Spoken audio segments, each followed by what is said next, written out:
regular meeting of the City of Ojai Historic Preservation Commission on Thursday, December 11th, 2025 at 6 p.m.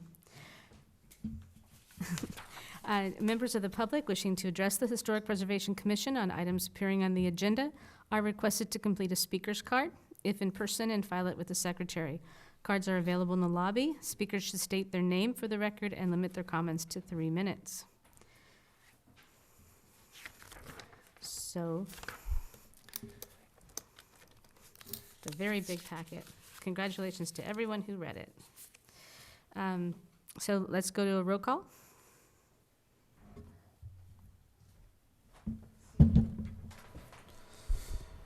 Chair McHatton. Here. Vice Chair Sims. Here. Commissioner Walker. Here. Commissioner Akins. Here. Commissioner Moore. Here. Commissioner Pasasha. Here. And 1 vacancy. Okay, we are going to say the Pledge of Allegiance.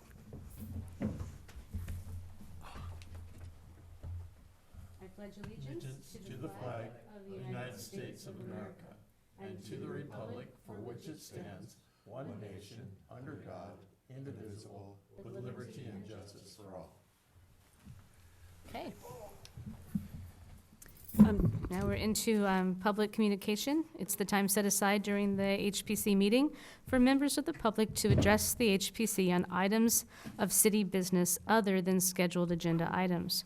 Matters raised at this time may be briefly discussed by the commission and will generally be referred to staff and/or placed on a subsequent agenda. Under state law, other than for emergency items, no action will be taken at this meeting. Do we have anyone with a general comment?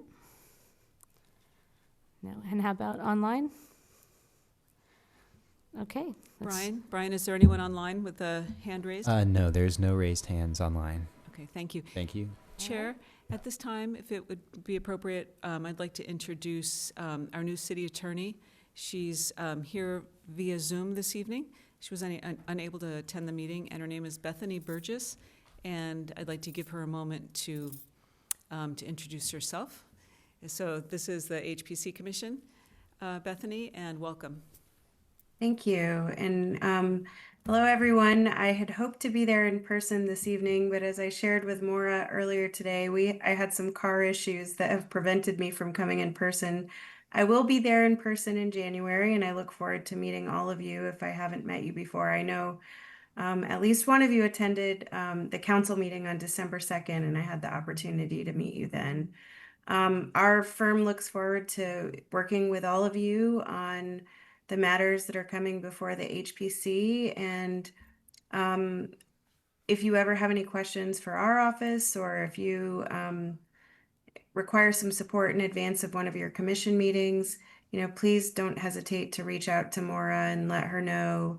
And, we'll try to make sure that any questions you have are addressed. But again, we look forward to working with all of you. Thank you. Thank you. Okay. When should we mention our ex parte visits? After, a little bit further down, because it's not on here? And I think after the museum report would be appropriate. okay. Do we have a museum report? Yeah, we do. So the museum has had and Moore's familiar with this. So the museum, for a little bit, and with the help of one of our people in the audience, Bill Wyrick and other people, has been working towards putting what's called a pergola by the city, or by the company that makes them, or Vergola. We don't really know the link, but and so in the back of the museum, we've always had issues that it's too hot in the summer, that it's raining on New Year's Eve, and cold, and so a structure has been put in the back that will aid us. It has levelers, or whatever they're called, that we can adjust depending on the sun that we want to have in, or the rain, and so that has been completed, and it has been signed off by the city, and we are thrilled that that's done. So that was approved By the director. Yes. There was a director's exemption. Or, actually, at this moment, I'm not sure if it was a DE or a minor work permit. But Yeah, anyway, it's been approved. Fortunately, it was, what? Thank you. Minor work permit, thank you, because it's at the rear of a historic structure, Yeah.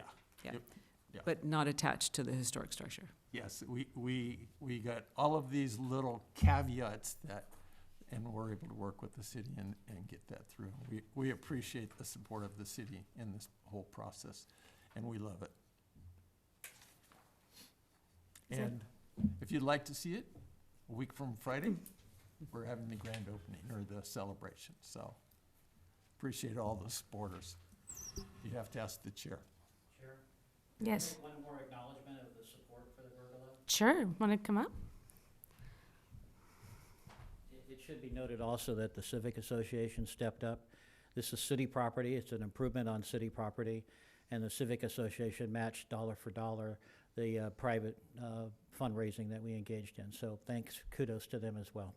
Would you Thank please state your name for the minutes? Please state your name. Bill Wyrick, thank you. Thank you. Bill. Thanks. Thank you, Chair. Thank you. So are we done with the museum report? Yes. Okay, so now we're on consent. That's what he said is talk on. We have consent items, minutes from the November 13th regular meeting. Oh, should we do the ex parte now? You can do them now, or you can do them after the consent, just as long as you do them before the discussion items. Okay, so why don't we just go ahead and do them now? Do we want to start? Do you want to start, Laurel?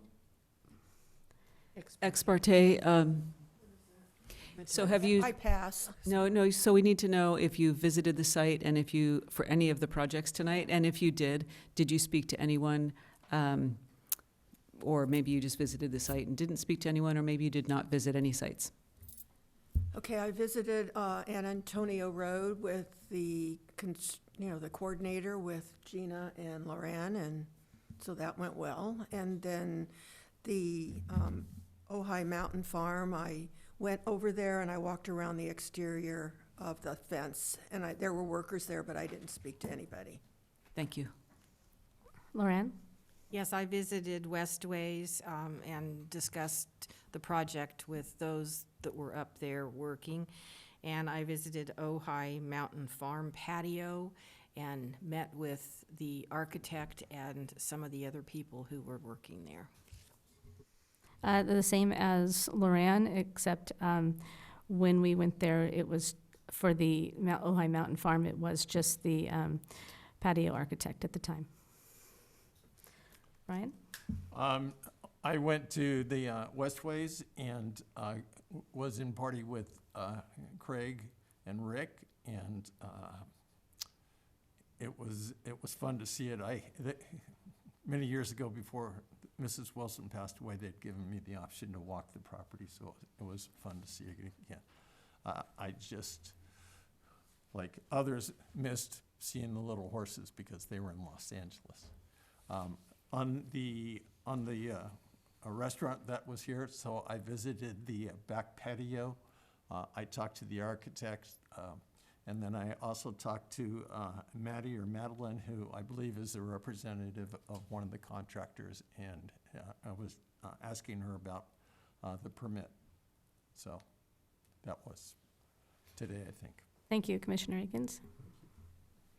Yes, I went to 700 San Antonio, which was the Westways estate, and met with the property manager and went on a tour of the site and visited the locations being considered in this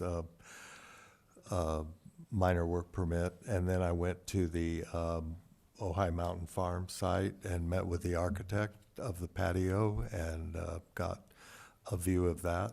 Those were the only two. All the same as everyone else, I visited Westways, spoke to the estate manager and the project manager up there, and also went to Ojai Mountain Farm and talked to the project manager there and a couple other employees of the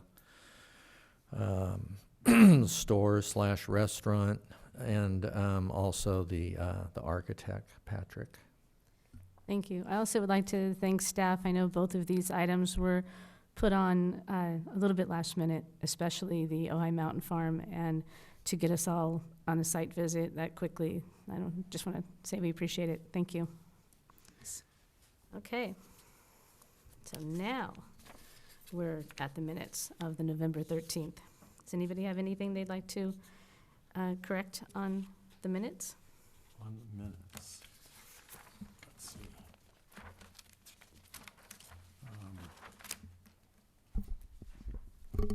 Chair, I just had a question on the last page. And maybe it's the abbreviation that we're doing now is Commissioner comments. Commissioner Akins presented the idea about additional HPC award. It seemed like there was a little bit more than that, but that, that captures it in the one-liner, so.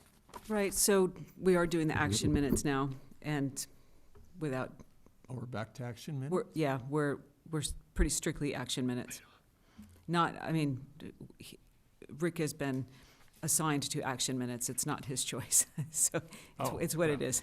Okay, It's come, all commissions now have action minutes. okay. So, yeah, so there was a little bit more action on that, but again, we'll see it in. Okay. Right, so if anybody would like more detail, of course, there's always the video online. I'd watch that. Would anybody like to make a motion?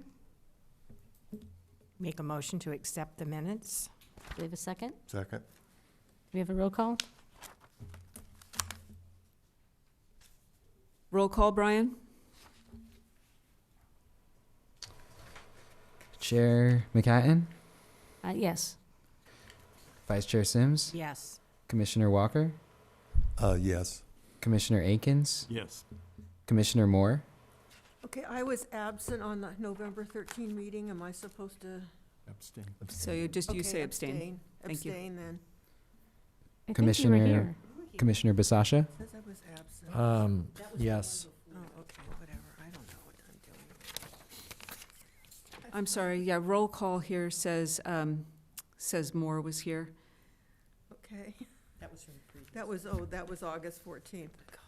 God. Okay, Thank you. Okay, now we're going to move on to item number 2, which is the Historic Resource Inventory Survey Update Consultant Selection. Do we have a staff Thank- report? Yeah, thank you. I just want to verify, though, are the minutes okay? Yes. Who was here? Okay. So this is item number 2, thank you. On December 2nd of 2025, the City Council was approached with a recommendation from staff to accept the proposal from Historic Resources Group, HRG, to update the Historic Resources Inventory Survey, and also for the city to enter into a professional services agreement with HRG, for consideration, and then return to the HPC with an introduction and tentative schedule. So tonight, what we're doing, or what Chair can do, is describe further that we've chosen HRG and that the City Council has blessed that. And what staff is going to do now is return to City Council with a contract, and then get HRG on board, come back here to the commission, and move forward, talk about moving forward. Is that something that will be at our January meeting? We probably have to wait till after the contract has been signed, and I'm not sure that that's going to happen in January. Okay. So, All right, so. I don't believe it's on the City Council agenda for January. Okay. So I just like to say that, oh, I'm sorry, do you have No, something? well, I just had a question when it's time for me. Okay, so I'd just like to say that we are, keeping our unanimous streak going. We were unanimously approved to move forward at our joint council meeting last year to do our survey.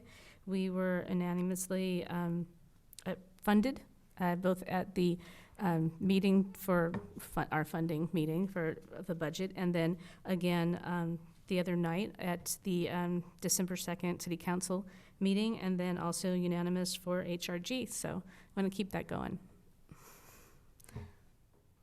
And Commissioner Akins, did you have a question? So I have a couple questions, and some of this is items that were raised in the council meeting when this was discussed. So confirmation that this is a windshield survey, is that correct? Correct. Okay, thank you. I was also curious, I know Craig is our liaison to that and pretty much Correct. our everything to them. Will Craig ever be doing the ride-alongs, or? If they would like him to, it's really up to them.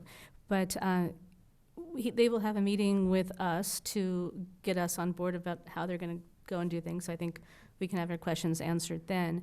And then from that point on, our monthly updates will be through Mr. Walker. And then once they get to the point where they want to bring it back to us, then we'll have another meeting with them. So, but all the in-between meetings, unless Craig Walker feels that they need to come and speak to us about something unforeseen, he'll be the one that'll be updating us. So. Oh, okay, yes, so that was part of the contract. And the third question I had was, and this question would go for our staff liaison, tomorrow, was I did not understand the comment that the city manager made in that meeting. And at some point, I'd like to understand what he was talking about when he suggested the schedule would go on for years. Can I take that? Yeah, Absolutely. if you have an answer. Do you have an answer? Because No, I don't want to, I don't want to interpret the Well, city manager's, I don't want to interpret the city manager's words. right, I do know that in reference, in worst case scenario, reference to something that is the size of what he was referring to, which was Pacific Grove to Ojai. Which was I think that 1,000. he was talking about a much larger scale city with much more inventory, and then assuming that they were going to have a lot more questions along the way. But I'm optimistic after our interviews that it's going to be concise and keep on our schedule. Okay. Chair, once you've finished your kind of description of the project and on top of mine, you should open up for public comment. Do we have any public comment on our survey? Because I think I'm Any comments for item number 2, Brian? No. No Thank- comments. Thank you. So thank you both for that information. Before we close it, does any other commissioners have anything to say? No? We're all good? Okay. Let's go on to item number 3, which is the minor work permit for the 700 San Antonio, the Westways property. Yes. Do we have a staff report? Yes. So on November 19th, 2025, the HPC was sent a proposed determination by the Community Development Director to approve a minor work permit for 2 generators, each with propane tanks on concrete pads for the property located at 700 San Antonio. That's the Westways landmark, City of Ojai landmark number 25. And so that was been called up by commissioners to review it here at the HPC meeting, and for you to review, discuss, and consider providing comments for staff to take back to the Community Development Director regarding the determination, or regarding the project, actually. Okay. Do we have any, should I open it for public comment first? Mm-hmm. Do we have any public comment on San Antonio? Brian, do we have any public comment, anybody raising their hand for number 3? No, we have no hands raised online. Thank you. Okay, I'm going to close public comment. I'm going to ask our commissioners. If anybody has, Commissioner Walker? Yes, first of all, I have a question about procedure, and maybe the city attorney can come back with an answer on this. Section 4.8.16B1, which describes how these minor work permits inform the HPC and notify us about them. What's happened in the past is we usually get a mailing that just says that if you don't respond within 15 days, this will be approved. And it's just something that we're expected to respond to individually, which always felt kind of wrong because we're a group and it seems like we should be responding as a group. So in this section of the ordinance, it says at least 15 city business days before approving a proposed minor work permit, the Community Development Director shall notify the Historic Preservation Commission and the public via the city's website and the next Historic Preservation Commission agenda of the permit and project intended for approval. The Community Development Director may refer any application for a minor work permit to the Historic Preservation Commission. So I read that to mean that on a routine basis, if a minor work permit is done, which is supposed to be a work permit on a historic building that's not significant, that just doesn't really affect any of the Secretary of the Interior standards, that we would allow the Community Development Director to do a minor work permit and make it a little faster, but that the Community Development Director would come and inform us about it before making the final decision, and we could jump in and make a comment. That's the way I read it.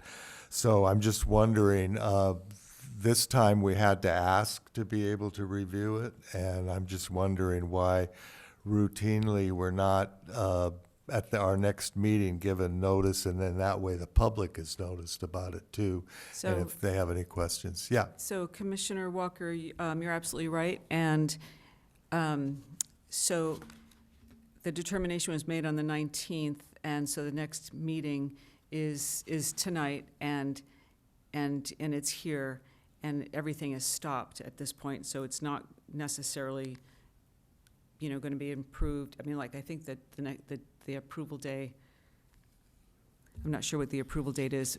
However, I think it's tomorrow. tomorrow, okay, so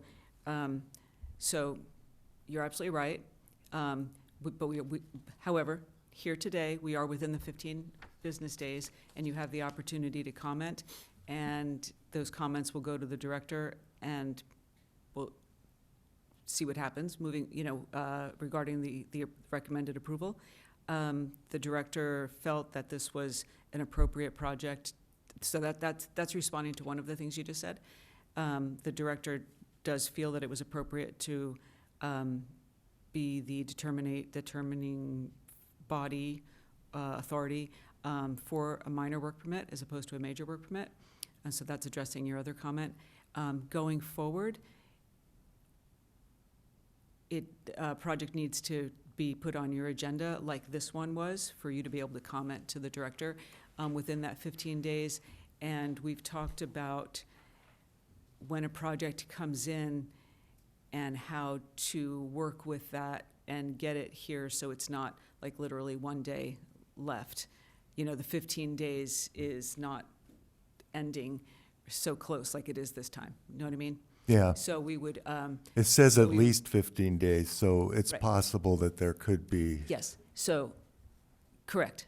And so we are within the 15 days, and it would be appropriate to have it earlier on.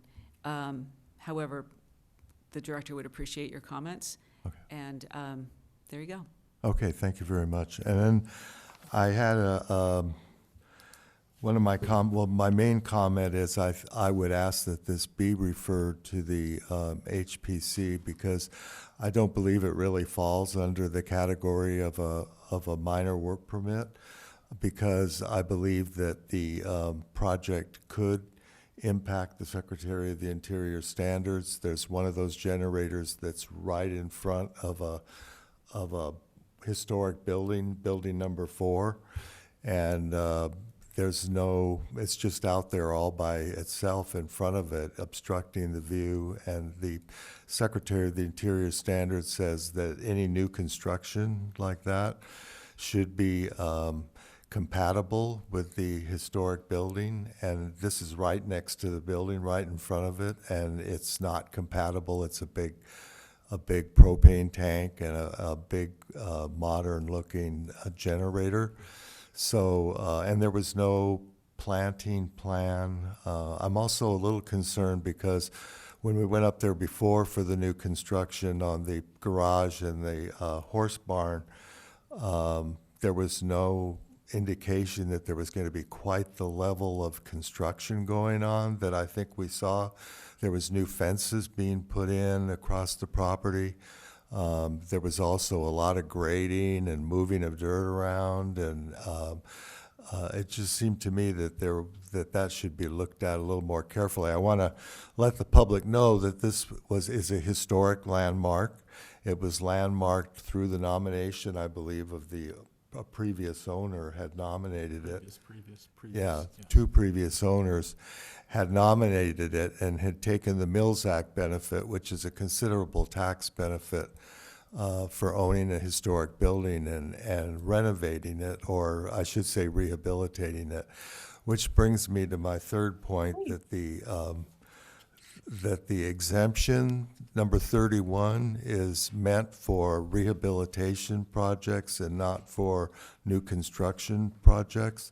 And this is a new construction project. Both of these are not rehabilitating anything, and they could impact. And also, you can't use that exemption if there would be an impact on a historic building. So anyway, I would ask that this be referred to the HPC so that we could take a better look at it. Maybe we could get a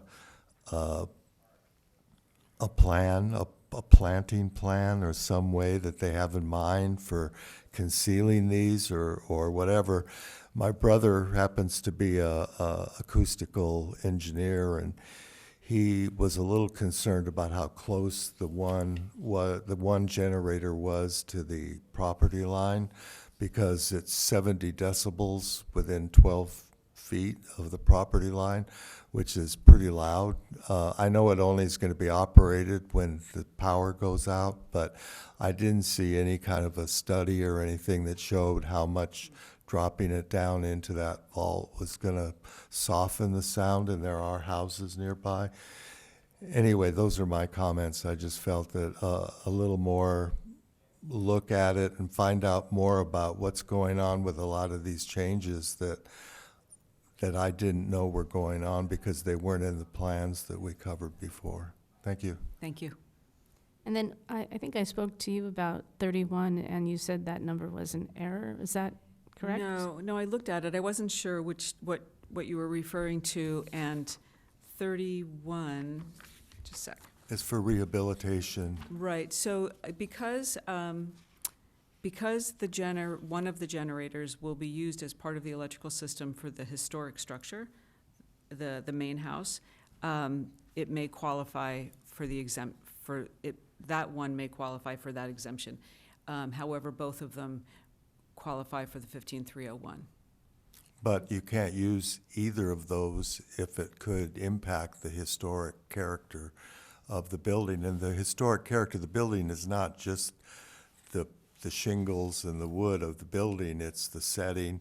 And one of the characteristics of the property, one of the character-defining features, is the oak trees with the pasture-like setting.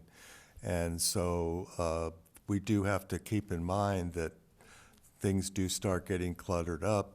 Again, there was some structures being built that I didn't recall being on the plans that we approved before.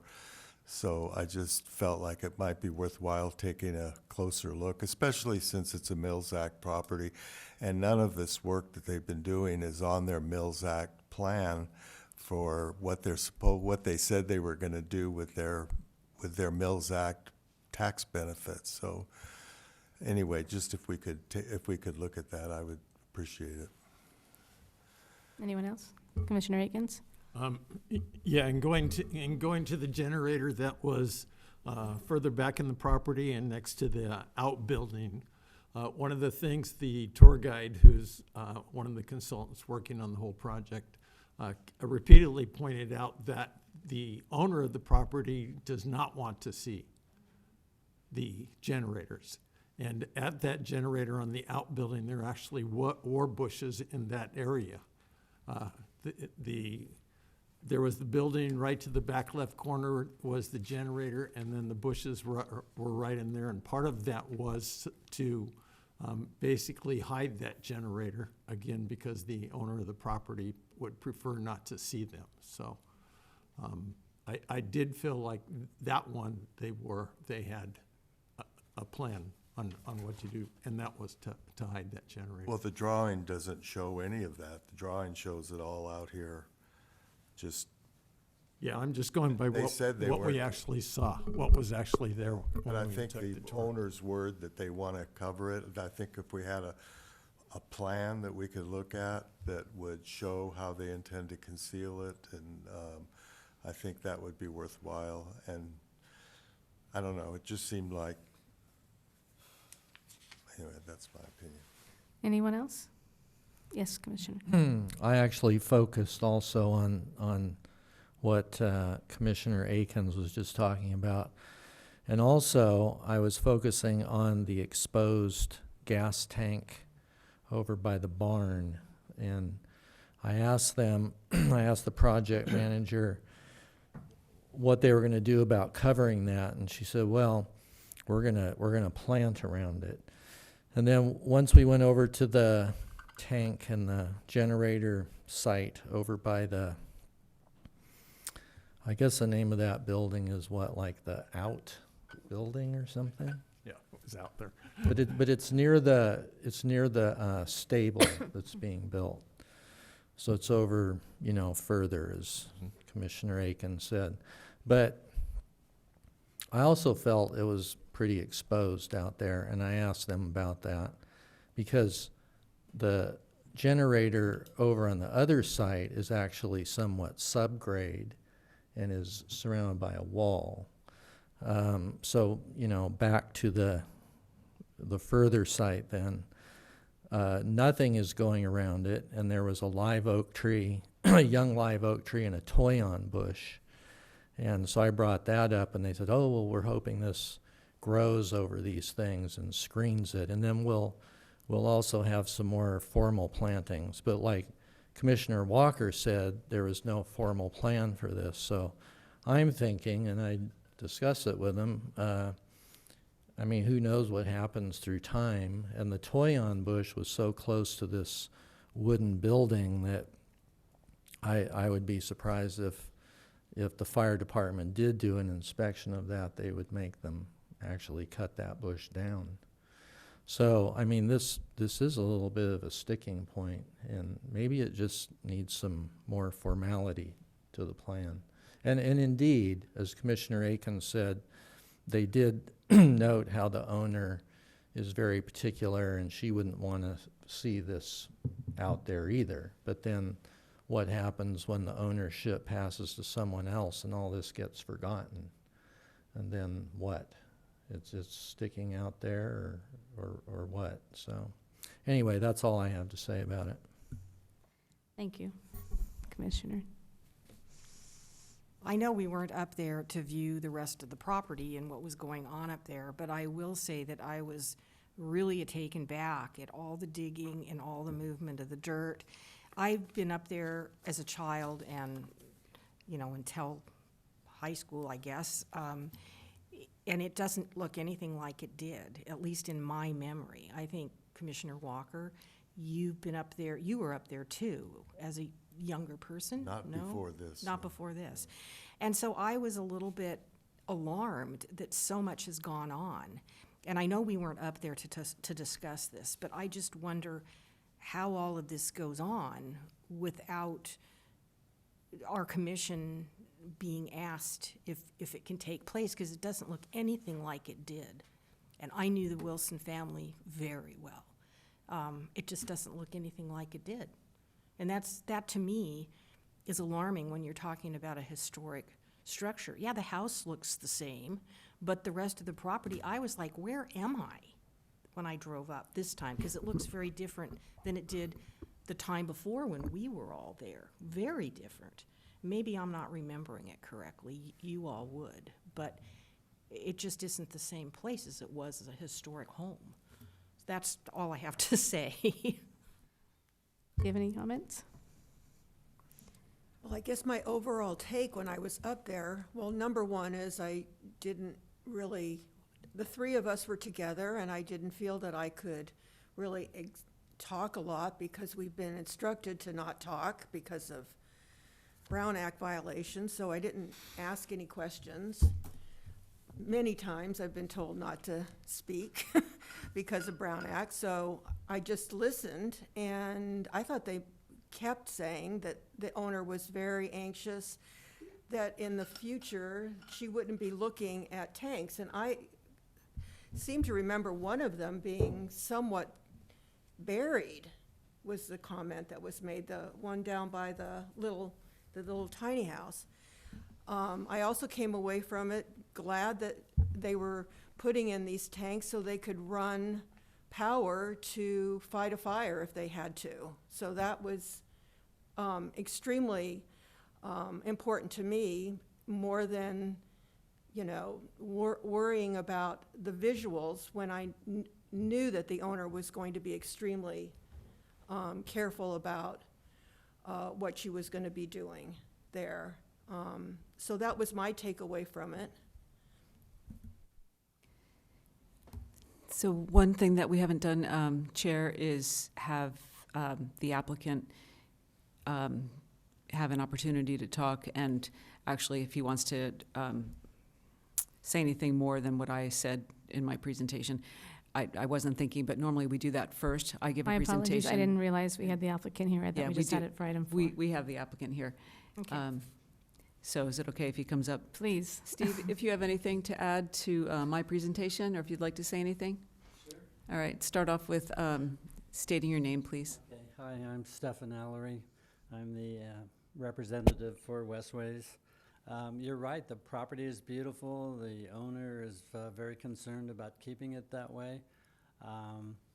So I don't think that's going to be an issue as far as the tanks not being, covered by landscaping or other materials.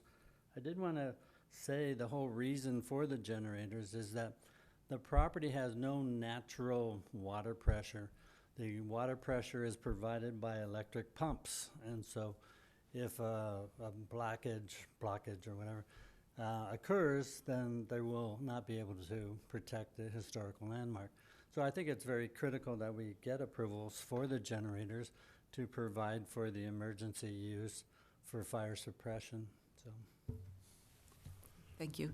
So, Does anybody have any questions for the applicant? Yes. No, just one clarification too, was it was emphasized to us that the water is pumped up from Creek Road. right. And that's quite a Oh, change. Sure. Yeah. Yeah, I don't think anybody's arguing with having generators on the property for a lot of reasons. I think our concern is just how it fits in with the historical look. And there were, one of the things that struck me was that they had dug a lot of trenches and a lot of earth moving going on. And they said that they found out that they'd been required to put in hydrants, Like Right. was it 14 or something? fire I don't know the hydrants. exact number, but I imagine quite a few hydrants because it's a big property. And yeah, the trenching is for utilities and water lines for fire hydrants and things like that. So they're putting out a lot of money to make the place safe and beautiful. You know, I've been there a few times, and you know, when I go there, I don't see anything except the historical house. I mean, it's so beautiful. And then that garage that they're building, oh my, you could live in that, it's so beautiful. They spent a lot of money on that. So they are trying to keep in line with keeping the house very nice looking. But from a viewer perspective, it's like, you know, I don't know who's going to see it because it is a gated property. So, but you're right, the one pump and generator is down on the hole. It'll be down with a retaining wall around it and probably, you know, screening as well. So anyway, that's all I have to say. Thank you. Okay, thank you. Anyone else have any comments? Does anybody want to try to make a motion?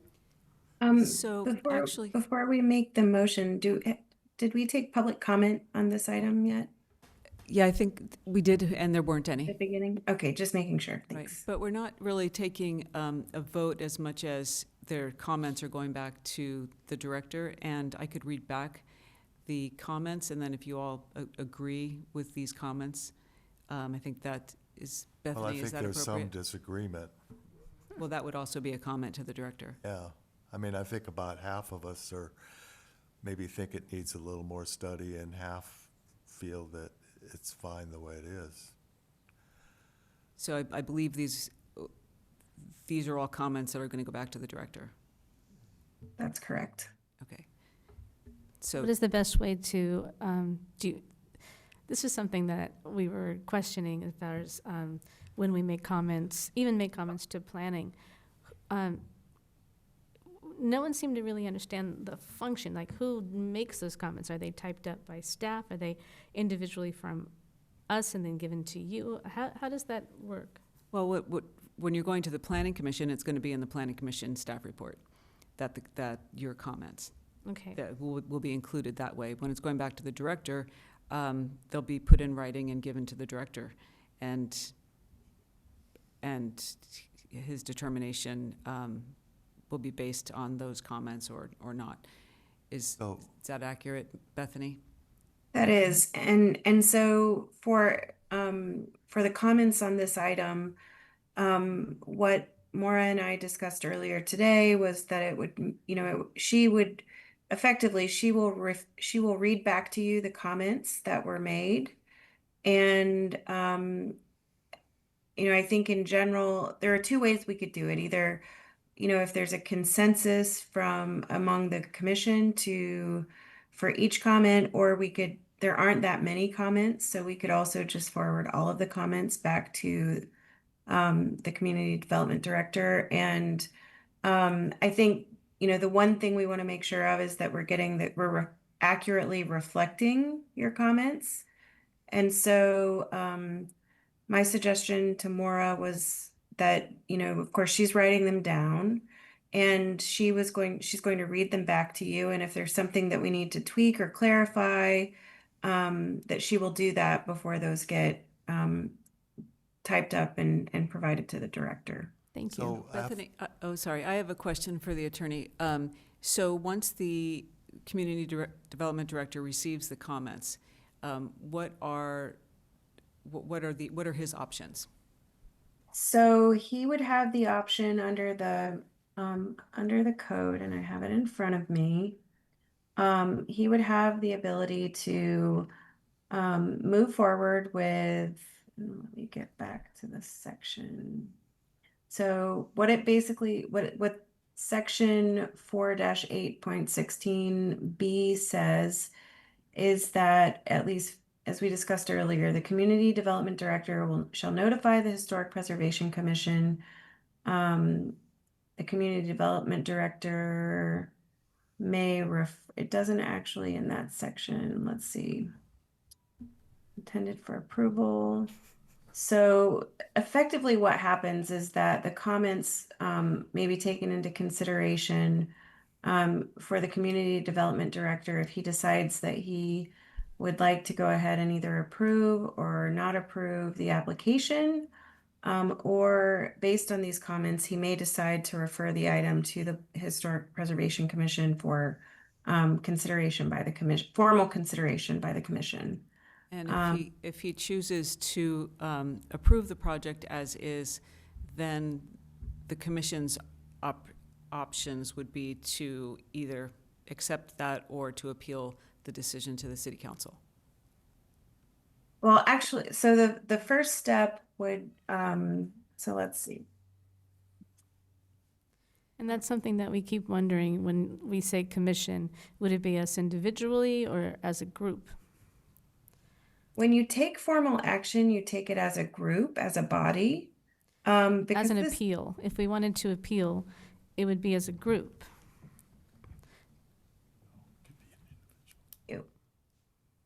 it would be as a group, again, because as a body, you act as a body.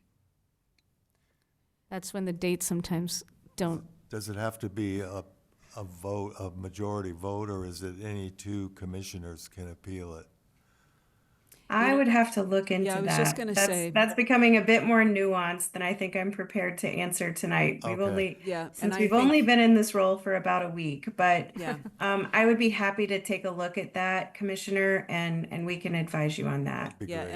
and I'm sorry, I kind of threw this at you. This isn't something that we actually, this part of it isn't something we discussed earlier. But all of a sudden, I just wanted to provide the options to the commission and let them know what's going to Absolutely. happen after tonight. Yeah. And so what we do know is that we're going to take your comments to the director, and he has the authority and the option to either approve the project as is, deny the project, or refer it to this body. So those are his options. And then we'll get back to you about Okay. if he were to approve it, but we can always, we should know, and, I mean, for future items as well, but I'll Yeah. certainly get back to you about this one. It's not just this item. yeah. Right, so, Yeah. so at this time, if it's okay, I'd like to read back the comments. Is that okay? Are you ready, Bethany? Yes. Okay. So again, the comments we're being videotaped right now, so, however, Commissioner Walker stated that he would like this item to have been or to be referred to the HPC. He does not feel that it follows the Secretary of the Interior standards, and there isn't a planting plan, which he believes would be appropriate, and that there's potentially a noise issue with the one that's further to the north, that's adjacent to the, near to the property line. I think you said 12 feet. And that you believe that we cannot use these CEQA exemptions. And Commissioner Akins, speaking about the further away generator, the one that's down by the horse barn, let's see, he spoke mostly about that. Let's see, I'm sorry. He stated that the owner doesn't want to be able to see these generators as well. And then back to Commissioner Walker, agree that there was no landscaping on the plans provided for you. So they might be saying that they want a landscape, but they haven't provided it for you. Commissioner Basasha spoke about the exposed tank that's by the barn. And again, there's no planting plan. And Commissioner Moore was supportive of the fire protection aspect of the project. And Commissioner Sims, mostly you talked about the fact that the entire site doesn't look the way it did as it used to. However, we're speaking about this particular request when it comes to making comments back to the director. So,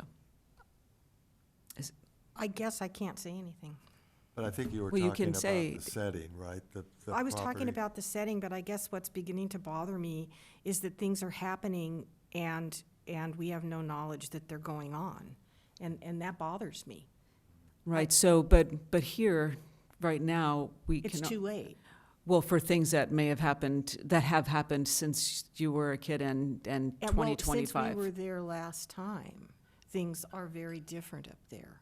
Okay, And it's, it's fine. I'm just bothered. okay, so I think the comment to the director would be that you're concerned about things happening on the property that you're not Or aware, in- that yes. haven't been And I don't- reviewed perhaps Right, even. and I know all those trenches and all of that stuff are necessary for, I suppose, piping for this or that or whatever. But I don't know that for a fact. What else could be going on is my concern. And I'm not accusing anybody of doing anything that Well, isn't right. I'm We just would all be saying, concerned if there are things happening that don't get how do you know reviewed. that they aren't? That's my problem. Yeah, if something's when I happening in your backyard, we don't know. When I see something We and can't. I've been there 6 months prior and it was so different, Yeah. it just is, it's alarming to me. I do think, if I may, as a comment for staff, we can add to the comments that will go back to the director, that there were concerns raised about activity at the site that may not have gone through the appropriate approval process or review process. We can make that general comment. Thank you, I've added it. Okay, and then, oh, Laurel, sorry. Yeah, I think that would be, if we could get from the client what the long-range plans are, like, I don't know if there's a swimming pool there or not, but if there isn't, maybe they want to put in a swimming pool sometime in the future, and I think that would make everybody on this commission feel much more educated and open if they had some ideas, I guess, about the whole site of what is going on. I came on to this after the barn already, so that this was my first time to go there. And so I have no idea, of course, what's going on in the future, but addressing Loren's concerns that we don't know what's their long-term plans are. I think that's a good point, because I looked into the Mills Act, and it said if they have a plan over the 10-year plan and they want to do new projects that aren't on the plan, that they should come back to the commission and have the commission go through the new plan and permit or allow that, or say what they might have to do. Yeah, that's what I was going to add. If we can have a chance to maybe review their Mills Act and make sure that maybe it needs to be updated, maybe the applicant wants to change it, or maybe there's more pressing things that they want to do or change, but it should come. Yeah, it's not that they can't change, Right. but they should bring it by so we Exactly. can look at all these issues. And then, can I just interrupt to the city attorney? So on November 19th, we, the Honorable Mayor, council members, and Historic Preservation was blind copied from Lucas about this project. And it wasn't supposed to come to us. The way it was worded was, it's a notice of proposed approval, and it said, first step, there's a 15-day during which the HPC and City Council may appeal the minor work permit. This period ends at 5 p.m. on December 12th, which is tomorrow. And the second step, if no appeals are received, the project will go on. But that first one, that was when I was asking more if we could have this on our agenda, because it is the day before where it expires. But it wasn't coming to us as an agenda item, it was coming to us like this. And this is what made it so confusing, because it says to appeal it. But if it wasn't coming to us as a group. On page, I'm sorry, attachment A, page 4 of 23, and this is what is the staff report that went out on November 19th. Second page, if the Historic Preservation Commission does not have any comments during their 15-day review period, the project will be approved by the Community Development Director on December 12th. So it says here that if the HPC doesn't have any comments. As far as coming here, I've acknowledged already to Commissioner Walker that, yes, the code says that it should come here. Glad it's here before the deadline, and in future projects, we're going to make sure that the timing is such that it's not so tight. Great, but that, the November 19th, how it's worded, is not how it was worded in the email that went out. And it did say that we may, City Council or the HPC may appeal the minor work permit. And at that point, it wasn't going to be on our agenda. So that's why one of our questions that keeps coming up in our ad hoc with our two council members that we are, myself and Craig Walker and the two council members, is we're trying to figure out the order of things. So one of the things is who would appeal? Would it be, if it was as an individual, because we didn't meet, then it would take on a personal financial burden too, because you would be doing it as an individual and not a group. But if we're doing it as a group and it's not on our agenda, like this wasn't going to be on our agenda, then how does that work? So it's just something that we are in constant conversation with our ad hoc to try and nail it down. But I just wanted to bring it up that this is an ongoing thing that we're confused about, that we just really want clarity. So I think what you want clarity about is how to appeal projects. I appreciate you noting that the email doesn't match the language on the second or the last page of the letter, because that should match. So thank you for that. And we can take back, I've already made a note to take back this question. I think it's really a two-part question. The first question is, well, maybe a three-part question. The first part of it is, how does the HPC provide comments? If you receive notice, are you expected to provide comments as a body or as individuals? That's kind of part one. Part two is, what happens with those comments if the comments go back to the director makes a decision, but then what? And so kind of part three of it is if the Historic Preservation Commission disagrees with the decision of the director, then what? And so I will make sure that we look into all three of those issues and provide you with a response. Thank you so much. Thank you.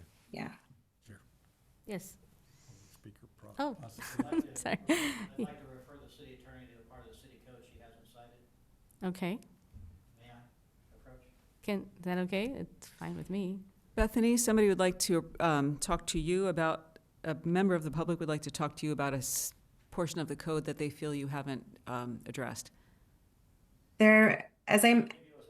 I would be, if they would like to provide you with comments on that, Excuse me, Maura, let her or finish. contact information, we can follow up on that. Okay, no, we have an As attorney I here. said tonight, this is an issue that I would want to take back and look at the code, at the ordinance, and in light of these questions, and that return back with some Gina, why don't you further respect direction on this. attorney, please? Yeah, and being that it's their first night with us, I'd like to not bombard them with city code.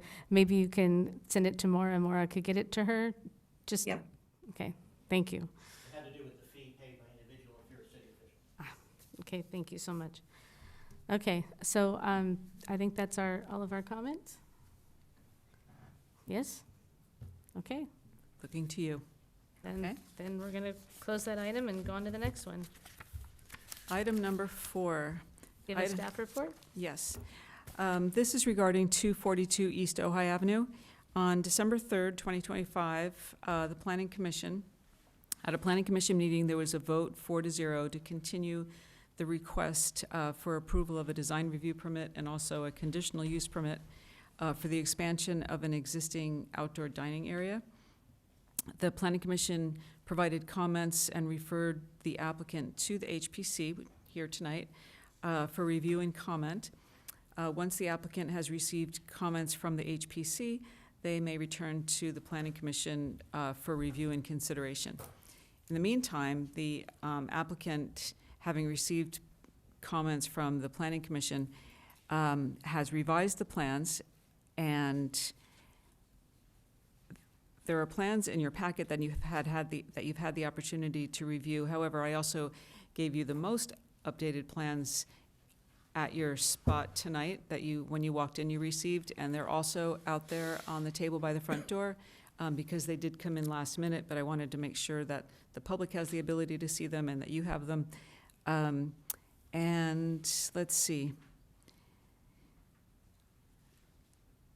So the project is an expansion of the previously approved outdoor dining area. So back in '07, there was an approval for 360 square foot patio area that grew on its own over time to about 1,000 square feet, little over 1,000 square feet. The current tenant at 242 wants to expand the dining area, the outdoor dining area, from the previously approved 360 to 520 square feet, so not all the way out to that 1,000 square feet that the previous tenant took. The plans that went to the Planning Commission had a wooden planter fence element that was movable, and it also had a canopy that was vinyl with plastic roll-down sides for protection from the, weather elements. The Planning Commission had pretty strong comments about that. We also had a member of the HPC, Commissioner Walker, come and read a letter and speak to the commission. So not only did the commission decide to refer this to this body for comments before it goes back to the planning commission, but they also gave comments about not liking or not being in favor of the wooden planter that was going to be surrounding. It was a 3.5-foot planter surrounding the outdoor dining area, but also the large canopy. So what's before you now is probably even different from what's in your packet, and that is a wrought iron fence that matches, or not wrought iron, I'm sorry, metal fence that matches other metal fences surrounding other outdoor dining areas in the arcade. And the canopy is gone. Your packet may have an option for a trellis, but that's also gone. Now there would be individual table umbrellas. So we have individual table umbrellas and a black metal surround to designate the outdoor dining area. The color palette or whatever at the last page of the packet that I left for you has an awful color that is not accurate. The accurate color for the umbrellas is actually this forest green. So it's just kind of a hunter green, or a little nicer than hunter green probably. And so when I made copies of it for you, it just didn't turn out that well. And it's the 8.5 by 11 sheet at the end of the package that I left for you. We do have the applicant here with us this evening, if you'd like to ask him questions, or when I'm finished talking, if he has anything to add to what I've said, if he wants to embellish or whatever. And then if you have questions for either of us. And so what you're doing this evening is reviewing this and giving comments to staff, just like the previous project, but this time I'll be including them in the staff report when the applicant goes back to the Planning Commission.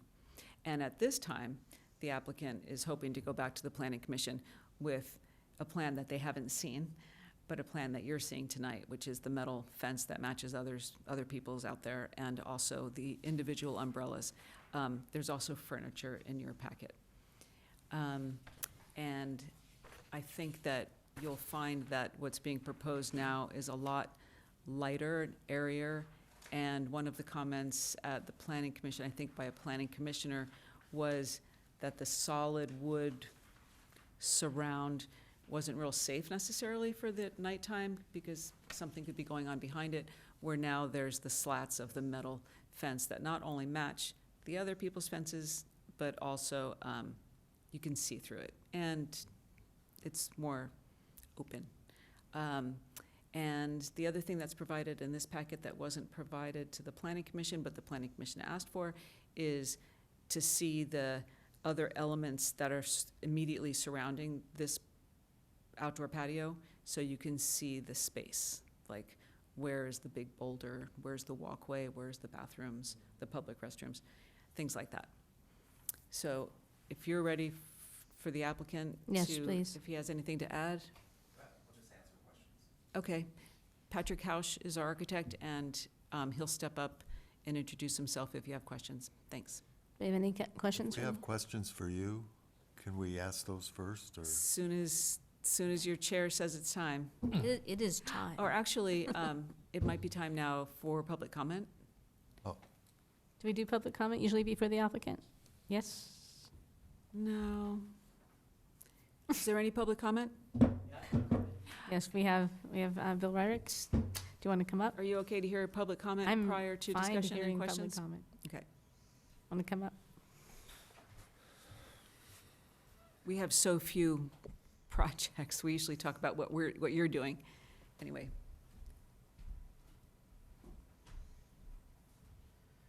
What caught my eye on this project was what seems to be, I think, a little bit of a breakdown of process.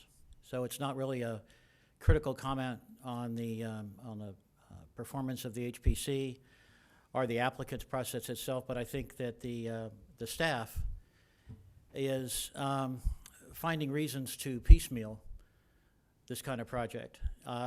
In fact, some of the elements of the project weren't mentioned in what was just proposed or what is described. I think that's an issue because one of the axioms of good planning is you don't approach things in a piecemeal fashion. And for example, I believe this is unprecedented for taking the Arcade Plaza project, which is done by a public process some years ago for both aesthetic and practical reasons, supported by assessments on private property owners, that you have an expansion of the building footprint into the Arcade Plaza area, I don't believe without any consultation with the members of the assessment district, nor the HPC, nor the Planning Commission. I'm speaking respectfully to the outdoor cooler and the placement of the new sub-panel, which, while maybe are perfectly defensible, I think the presumption should be that the human capital that's present in all of our commissions and in this community as a whole could provide a lot more, I think, intelligent mitigations for the kind of something of a visual impairment and a expansion onto the Arcade Plaza footprint than we've seen.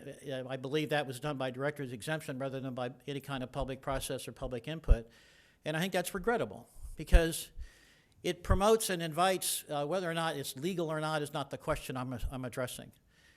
Is the presumption, is the instinct to get public input or not? Is to trust the genius of this community to come up with good solutions or not? And I think at this point you're being faced with a decision that's already been piecemealed in a way that is not a complete review. So what I would suggest is that I think this council has this commission has every reason to view itself. Your primary client is the council that appoints you and the citizens as a whole. And I think the way that this is being handled, particularly with respect to you're looking at permanent fencing, I believe that would be the first time there's permanent fencing. I believe what's next to Sam's is temporary, not permanent. The permanent expansion of a building footprint, the visual impairment of an historic facade, whether it's a landmark or not, it is part of a state-recognized historic district. I think it's regrettable how this process occurred. And I think the HPC should look at that and consider communicating with council about the way that these kinds of processes are occurring that should not be done piecemeal. It should be done comprehensively. And again, if you choose to appeal, I want to point out that any city official has a right of appeal in section 1-4.04 of the city code, which is section 1-4.01, right of appeal. Any city official has a right of appeal, any individual, and if you are a city official, Part D says no fee shall be required for an appeal brought by the city council, any official of the city or another government agency to respond to your question about fees being paid. So thank you. Thank I think we need to improve the process there. Yes. I think that usually you do finish asking us questions first, so I flipped that. Anyway. Do we have any questions for Maura or for the applicant? Also, are there any, since we opened up the public comment period, Brian, are there any comments online? No, we have no comments online. Would you close the So I'm public going to hearing? close public comment. Thank you. And do we have questions for our staff? Yes? Okay. Yeah, one of the things I'm thinking about is, and questioning, is whether we really need this expansion and whether the right approach might just be to keep the CUP that was granted back in 2007 and just have that available for use by the owner. It would maybe solve quite a few of the problems that we have.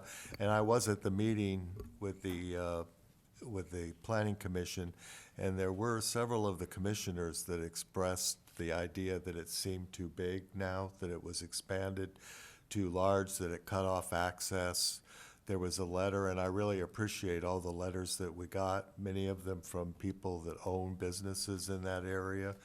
And for example, the one gentleman that was worried about people getting down to his business because it could only be entered from the back patio, and you'd have to go all the way up towards the parking area behind Rains, and then down in front of the restrooms, down this long pathway just to get to his business. So there was a lot of blockage of facilities and throughways that would go on here.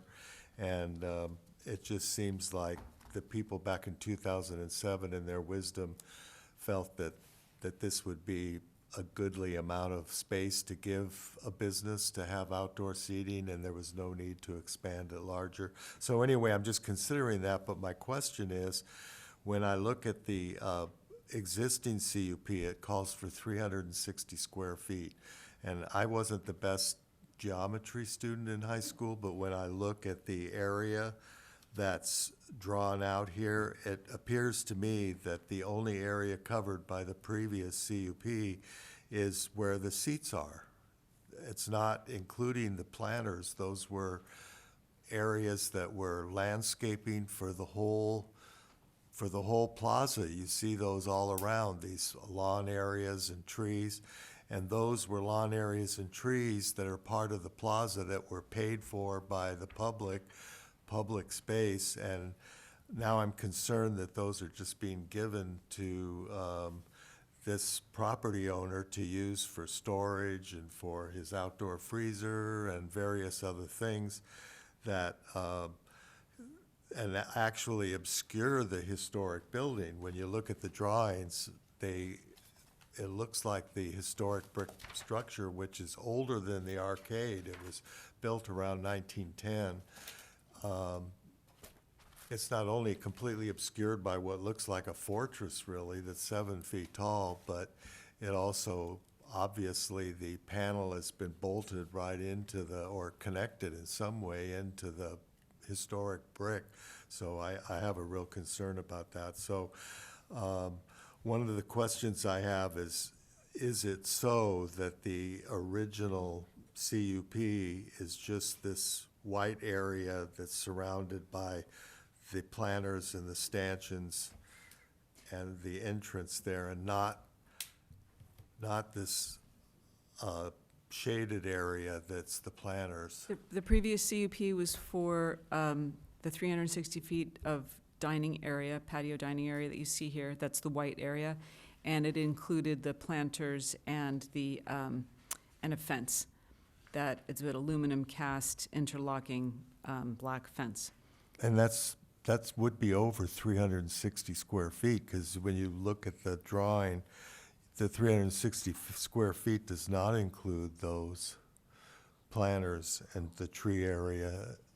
No, the white, just the white area. Just the white area. But if you look at attachment A, page 17 of 100, that white area is surrounded to the north with 1, 2, 3, 4 planters and the fence. That's what I'm talking about, that white area. The white area. Yes, So- but that is the 360 So square feet. I think one of the issues that we have on this commission is that we come up with design guidelines, like for the arcade, for the back of the arcade, and then they don't get enforced, and people start building fences, and people start using areas for displays, for storage, for various things, and then that happens for so long that people think that they're entitled to that area somehow, and then the staff just approves an expansion of it. So, Well, we're not just approving it, we're going to the planning commission to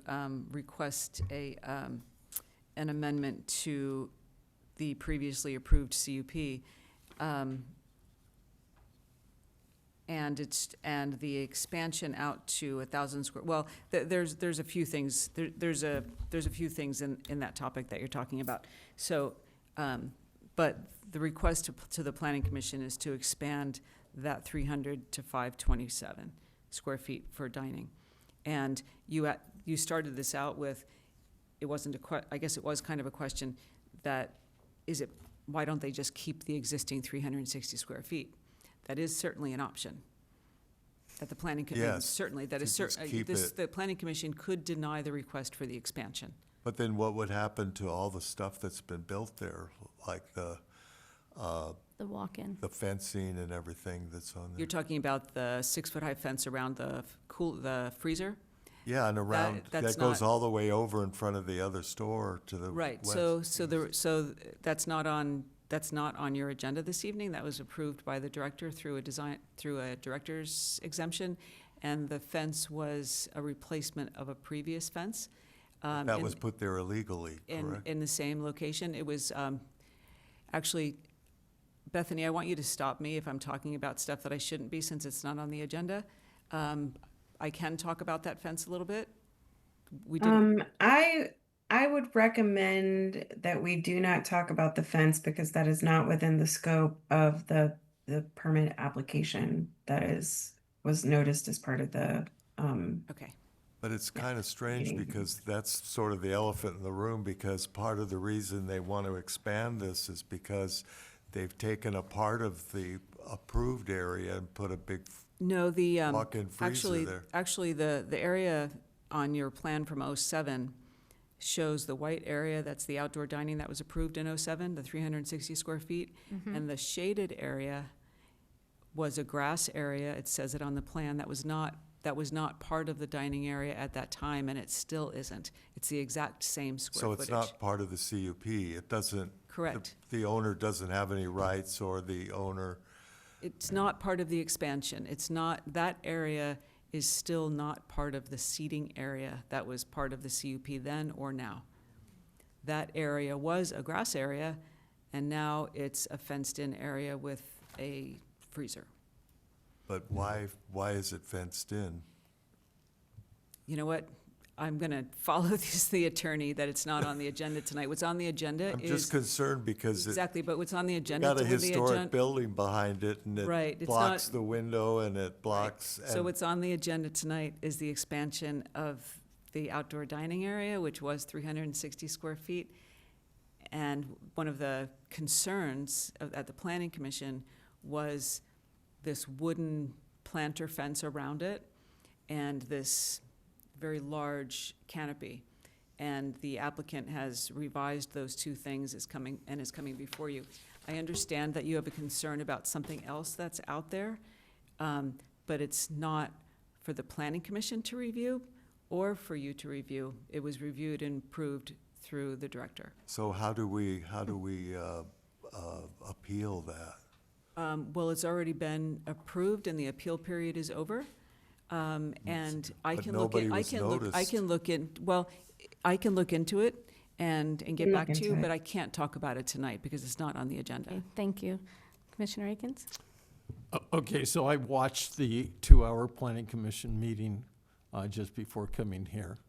I raced a bit through it just to make sure I could finish and get here. One of the items that seemed to be an issue, and it concerns us, that at the beginning of that meeting, it almost seemed as though the HPC wasn't going to be involved in this discussion. And through the consistent focus of the different commissioners and based on Commissioner next to me, the information that he provided showing that we should be consulted. So my question is, so this was approved by the director. No, which, The eyesore, or the elephant in the room, the elephant in the place. that's not on, that has not been noticed for tonight's discussion. I'm asking you about procedure. All right, but it's not on the agenda to talk about tonight. Let's talk about what is on the agenda. I heard you in the planning commission meeting when they also were excluded from talking about an item that is probably in most every one of the 18 letters that are here, asking us to please do something about this. So again, So I think maybe in commissioner I- comments or some other time, this, Let's- I just have a question on, so let me, so just to get to it real quick, it seems like there was, the beginning of that meeting that there was no reason for it to go before the HPC. And therefore, I'm wondering, and this was a minor work permit, we talked about minor work permits earlier, and why it would come before the HPC. Well, there wasn't a minor work permit for this. Well, the director's exemption. Right, that's a director's exemption. It's not a minor work permit. A minor work permit is for a historic situation Okay, and not and we've had those. as opposed to, And we right. just That's what this Well, the was. previous item that you saw this evening was a minor work permit that Okay. got brought here. This was not a minor work permit. This was a DE. It was determined that this was not to be a minor work permit. It was a DE, and that's something that's not on the agenda tonight. And then the bigger, the other project, I'm which, not talking about that, I'm just talking about the process. and that, I know you are, except that's not the process that you're supposed to be attending to this evening. The process that you're attending to this evening is a planning commission process, which was a request for an amendment to a previously approved conditional use permit and a design review permit that went to the planning commission, and the planning commission has referred it to you for your comments. It is not a work permit. Can I ask a question of the So- lawyer? One So- second.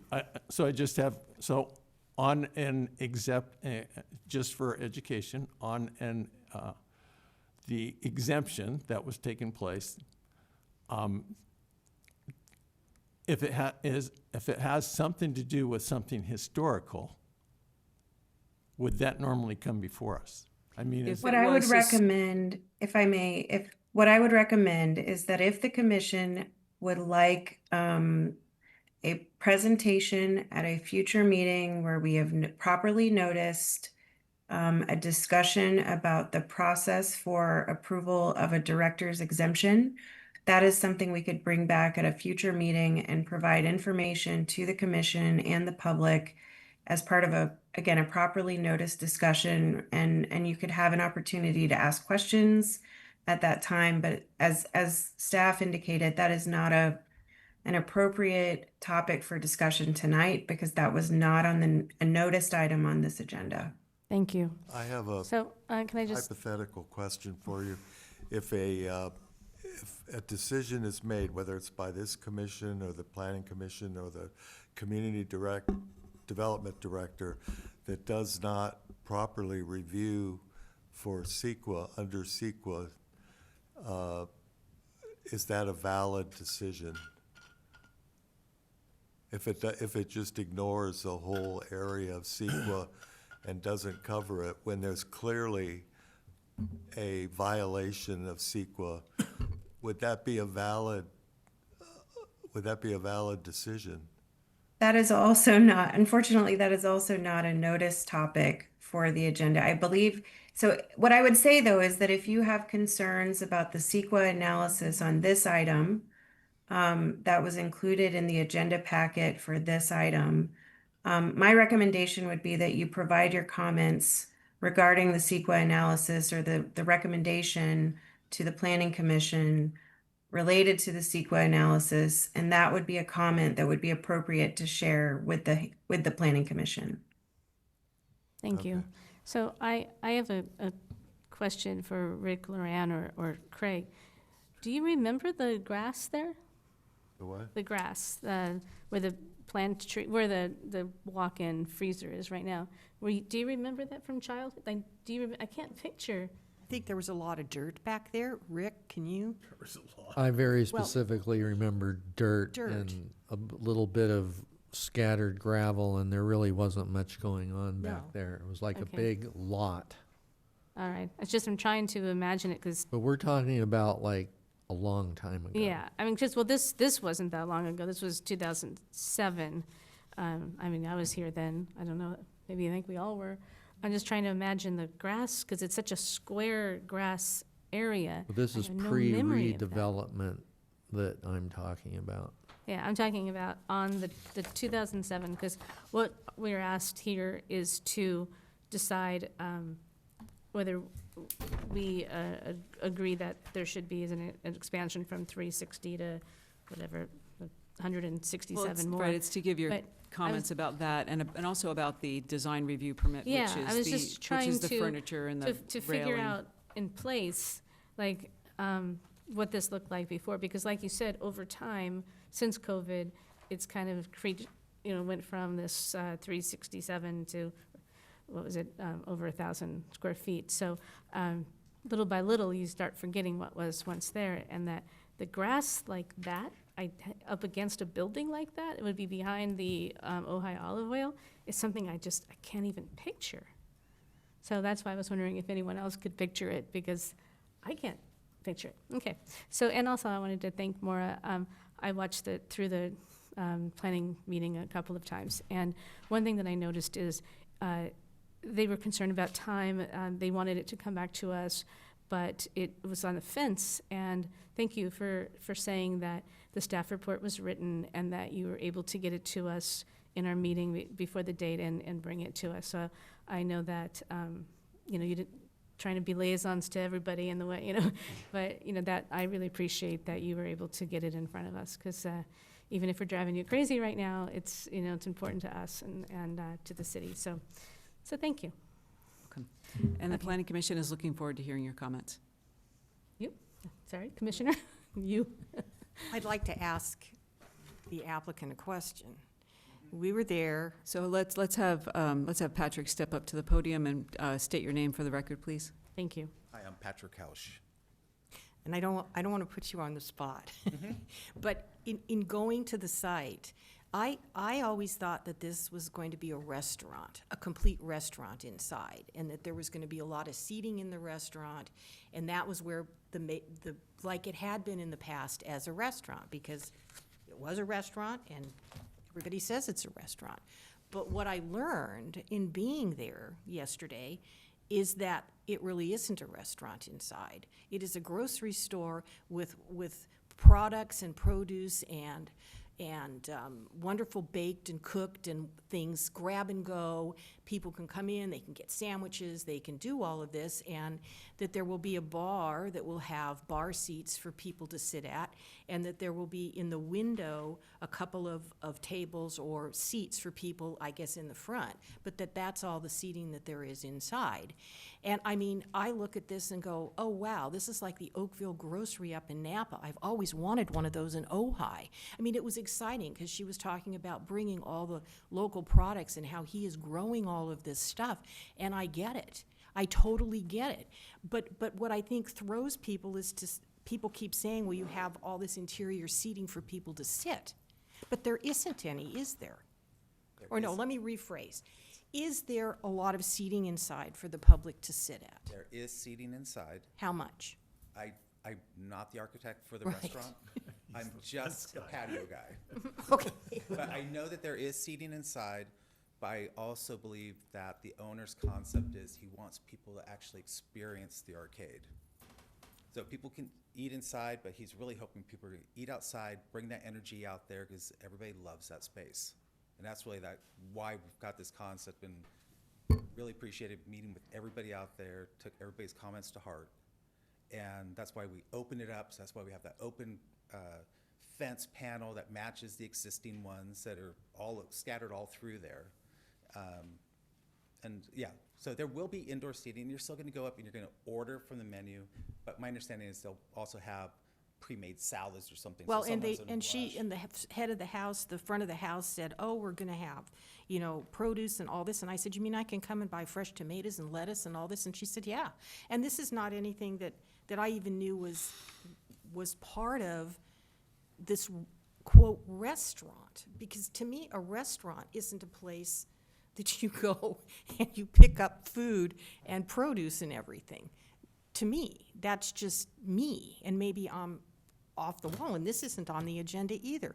But how do any of us talk about anything? About how does somebody, drill into a historic building and it's just fine that nobody asked if it was okay? I mean, we don't understand that this is a restaurant, but it's really not totally a restaurant.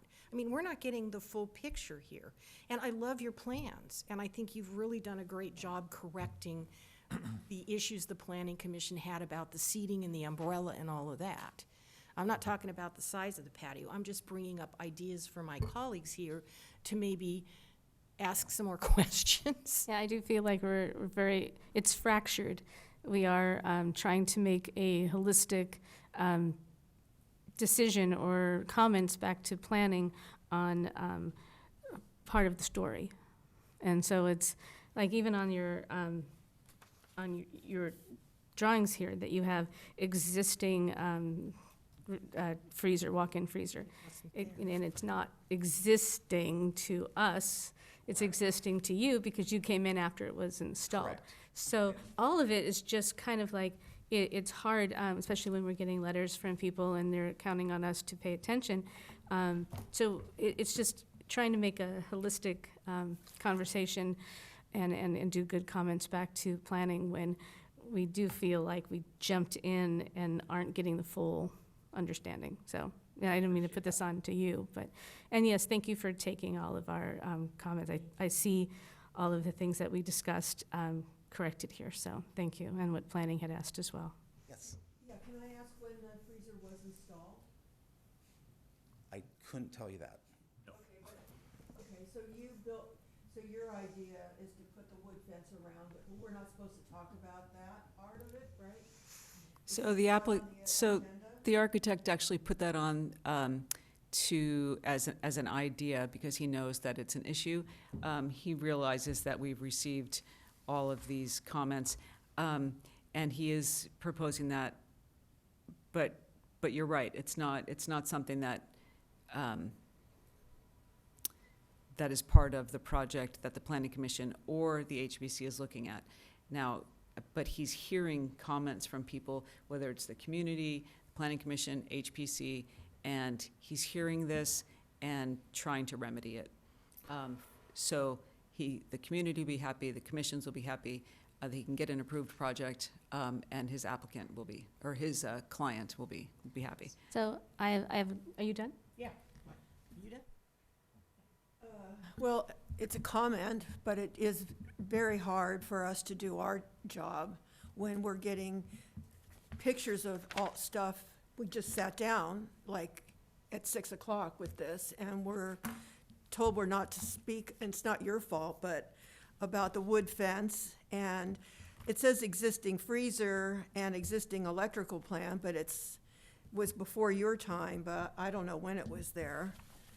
I don't know, it should all be for us, the whole exterior thing. Okay, now you did? Yeah. Okay, so we had letters from the, I don't know if it's the property owner or the store owners for the Olive Company. And that's, when you're including the difference in the size, we said, okay, the original 360 is just this white area. So it's not necessarily where the walk-in freezer is. But that is where it kind of goes over into the back of Ojai Olive, which is, I'm not Ojai Olive, Olive Press Ojai. They were concerned about that being there, but is that part of the expansion square footage? No. It's not, okay. And I did speak with Michael, the owner, and his concern is he just wanted to ensure he still had access to the area. Okay, Access to the fenced area that everyone is concerned about, because the previous owners of that tenant have always had access, since that fence has been there, for storage. right. So I just wanted to know if that was part of the square footage that were included. Okay, so that was my comment. Anybody else have comments for the applicant? Questions? I want to throw one more thing in there. Okay. I don't know, this outdoor, if the freezer is there and it's working, I don't know if it is or not, but I owned a restaurant for 21 years, and freezers are unbelievably noisy. So, because of the compressor, it's on the roof. Yes. So that may be what some of those letters are about. Yeah, my husband runs a chain of natural food stores, and that was his concern, is the noise of it, and the underground gas lines and the size of the electrical that you would need to run something that size. And we can see what size it was, but we don't have it on our agenda, so. Okay. It's not your problem. Yeah, so right now, do we have questions to ask him about the size, the area, and what's in it, the tables, the chairs, the umbrellas, the fencing? Do we have any questions about that? No, well, I appreciate the changes you've made. It looks a lot better without that big 19 feet by 19 feet canopy. And I think the design of it is in keeping with the mission revival, which was one of the requirements. So as far as I don't know what your chairs are going to look like, but I really think it's important, just for a little comment, that we see the final design and we review the final design after it's all complete. But I really do appreciate all the time and effort you put into taking care of some of those comments from before. Thank you. And since planning canceled their December meeting, we might have an opportunity to come back and discuss this again next month before the next planning? Well, I think in my comments, I'm going to explain why we should review this project, even just the project that we've been given, so. Do we need him to stay at the podium anymore? Anyone? Okay, thank you. Thank you. Thank you. Okay, do you have do you want to do comments to Want me to planning? read my comments? Okay, I'm sorry, I wrote it out so that I would make sure it goes to the Planning Commission. And This- Commissioner Walker, afterwards, if you wouldn't mind, since you wrote it out, Yeah, you I'll could, give you it to could you. actually give it to me. But I'm going to write things down and read them back to you. Okay. First, I wanted to say I appreciate all the letters that we got. That was really helpful, and it always gives us a feeling for what people in the town are thinking. This project requires a historic review under CEQA, which has not been done for this project, and I'm talking about the project that we're reviewing tonight, either for the addition of the electrical panel and walk-in freezer a few months ago, or for the patio expansion and redesign being considered now. If there is no proper historic review, then any decisions made previously or at this time are not valid. This is an error that must be corrected and a new solution found. 242 East Ojai Avenue, built around 1910, is listed on the California Register of Historic Resources and is eligible for the National Register. It is a contributing property to a state-listed downtown Ojai Historic District. Some of the work for this overall project is directly to the building itself. The large electrical panel that covers one window and is attached to the facade. The walk-in freezer and tall fence blocks the historic building visually. The director's exemption approvals were never reviewed by either the Planning Commission or the HPC. The HPC was not even noticed or given a copy of the draft initial study for comment. A project cannot be piecemealed to avoid historic review. The city has broken up this project into at least 3 projects, which is not allowed under CEQA. The plaza, which is owned by the city and plaza businesses, abuts the historic building and the downtown Ojai Historic District. It is an extension of the historic district and is actually historic itself, as it is part of the redevelopment of downtown Ojai initiated by Edward Drummond Libby in 1917 when he built the pergola and the arcade and the post office. It was his intention that those would inspire the further development of Ojai as a Spanish village, and this was an extension of that intention. A project is subject to mandatory review if it could impact a historic structure located in its immediate vicinity. It doesn't have to be on the same parcel or owned by the same owner. And I remember at the Planning Commission, the point was made that, well, everything you're talking about here is just on the patio and not the building. It doesn't touch the building. But that isn't what the law says. The law says if it's on the building or in the immediate vicinity, even if it's not on the same owner's property, it has to be reviewed for appropriateness. The alterations proposed and some improperly approved through a director's exemption will clearly impact the setting and character of the historic district as well as this historic building. It is inexcusable that the Planning Commission, the HPC, the plaza business owners, and the general public were not consulted about this. My recommendation is that the large electrical panel and freezer should be moved, and the building's brick facade, lawn, tree planter, window, and patio paving should be restored. They were not legally permitted due to the lack of a proper review. The city should consider possibly compensating the owner if need be. A new solution must be found based on the legally processed DIR, one that is consistent with historic standards. The original CUP should be continued. I really believe that what they've got planned now is too large. You can really feel it when you walk down there, and that the original CUP is enough space for seating and doesn't dominate or force people to walk around this area to go on traffic patterns. And finally, I would recommend that the final plans need to be formally reviewed by the HPC. Thank you. I'm sorry, hold on 1 second, please. I know that, I'd like to just make sure that my notes are accurate. So if you have those listed, the third from the last one was that the final plans be reviewed by HPC. The one before that was that the original CUP should be honored, or, The original stayed with. CPU Right, should what be. was the one right before that? That was just that that they should go back for a proper review on all of these, that they should be Okay. treated as a whole, not piecemealed into the building, the patio. It's all one effect on the historic character of the downtown historic district and that building. And then I just had a little side question that popped in my head. Do we know about the mural that's inside? Because I think that's going to be a big issue for a lot of people in town. Do we know if it's being preserved? I'm not familiar with the interior of this, with part of this We brought project. that Kind up. of the little kid mural that's, The one that has Way up the nursery rhyme, Humpty Yeah, Dumpty. yeah. And it was painted by a very famous muralist back in like the 40s.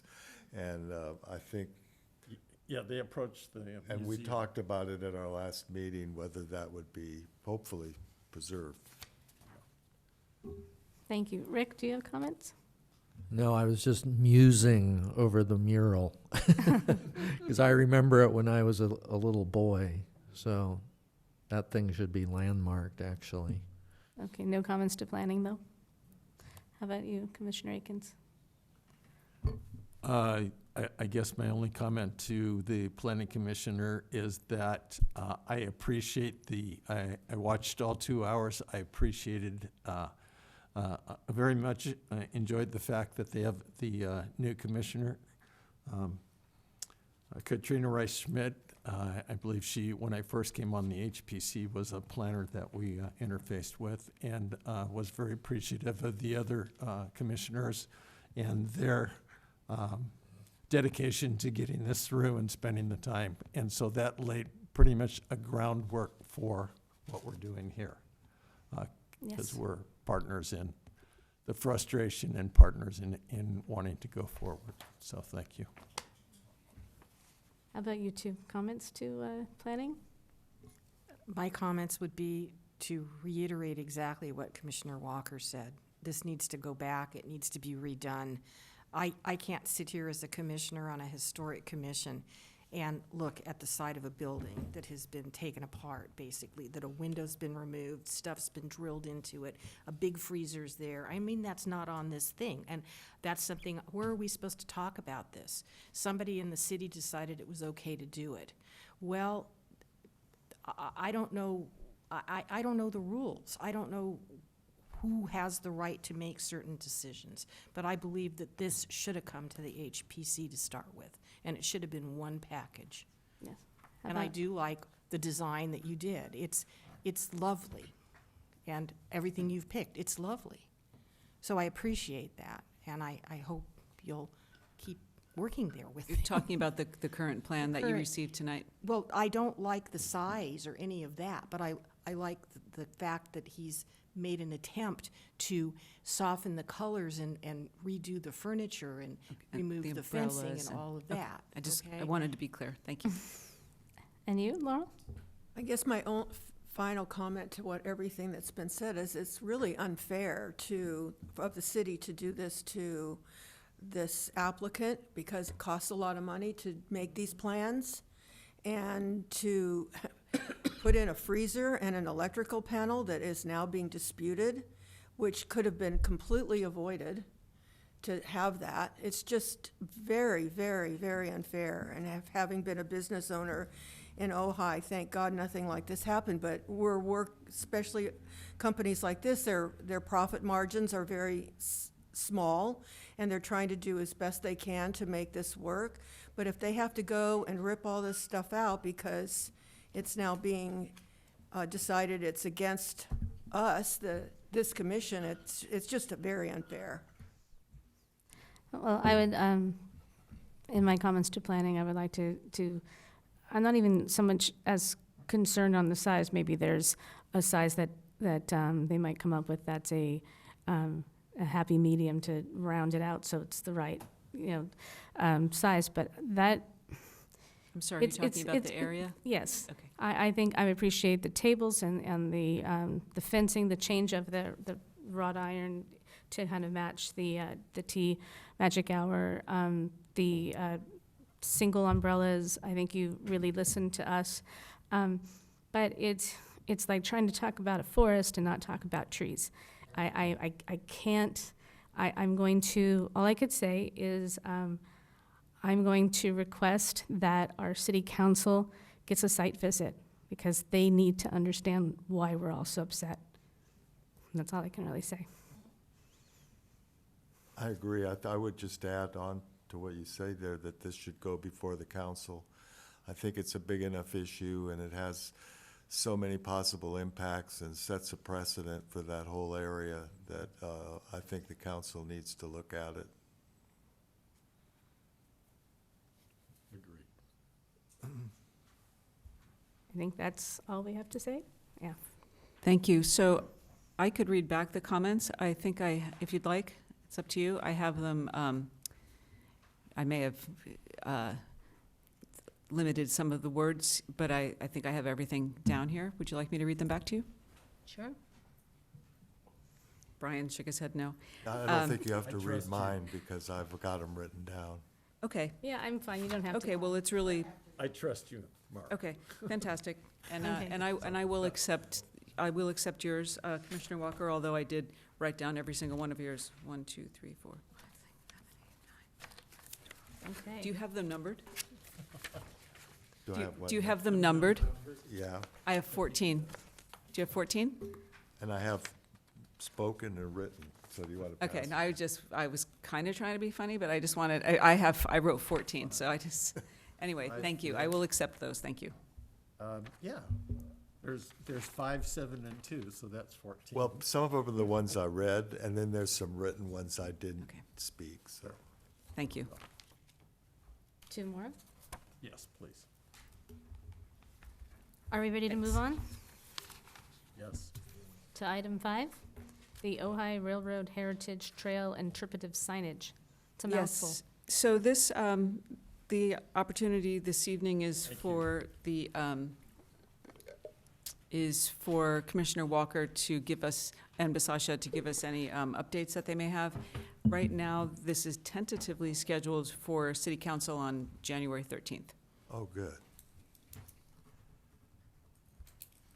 So Commissioner Walker and Basasha, if you have any, Okay, if well, you have any updates you'd yeah, like to January provide. 13th, that's great. I was hoping we'd be putting poles in the ground by now, but that'll work.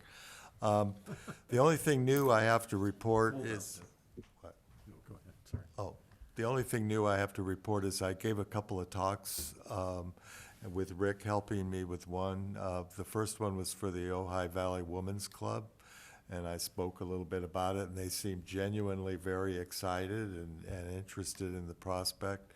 And I just gave them a little background to the history of Ojai as well as the project. And then we were invited to go talk about it to the Ventura County Cultural Heritage Board, which is the county's version of the HPC.